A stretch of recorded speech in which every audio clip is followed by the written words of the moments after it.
So we're back, 2023 Hayabusa. Today we're doing the fender eliminator, getting rid of this bulk of trash. So pretty much there's gonna be 4 bolts underneath here. You see it's too dark. There it is. Remove them.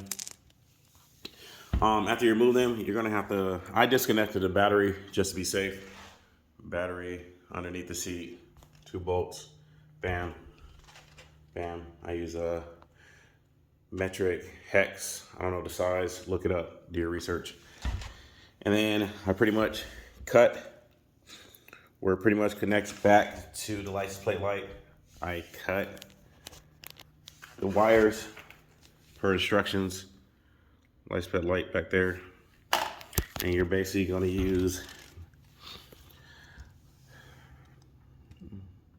these little doohickeys. And I'm going to use a heat gun. They say you can use a lighter, and that's how you're going to connect the wires. After that, you pretty much mount the bracket, and you're done. Bada bing, bada boom.